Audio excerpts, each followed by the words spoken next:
Ok, comprenons d'abord, pour commencer, c'est quoi la procrastination? Parce que la procrastination n'est pas un simple manque de motivation, non, c'est plus profond que ça. C'est carrément une stratégie inconsciente d'évitement. D'après le professeur Tim Pichil de l'université de Carleton, il dit ceci, il dit que la procrastination est une réaction émotionnelle. Donc, ça veut tout simplement dire que si on évite de faire certaines tâches, ce n'est pas parce que forcément la tâche en question est difficile. Non, c'est pas d'abord par rapport à la difficulté de la tâche, mais c'est surtout par rapport à l'émotion désagréable qui nous fait ressentir.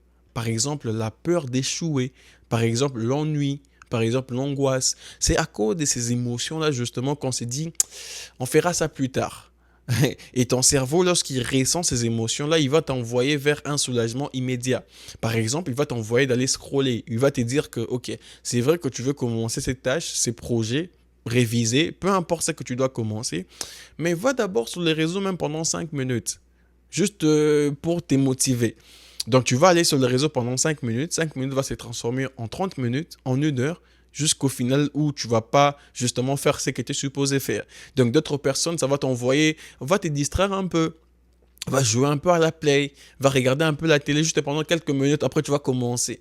Et après, au final, tu n'auras même plus la force justement pour aller commencer. Et c'est ça qui se passe. Et au final, tu procrastines pour des choses que tu t'es supposé faire il y a très longtemps. Il y a des gens comme ça, il y a des choses que vous devez faire depuis très longtemps, mais jusqu'à présent, vous ne les faites pas parce que vous êtes dans ces systèmes-là. À chaque fois que vous voulez commencer, vous vous dites, ok, je vais me distraire un peu. Et après cette distraction, ça va prendre beaucoup de temps jusqu'au final, tu n'auras même plus le temps de faire ce que tu es supposé faire.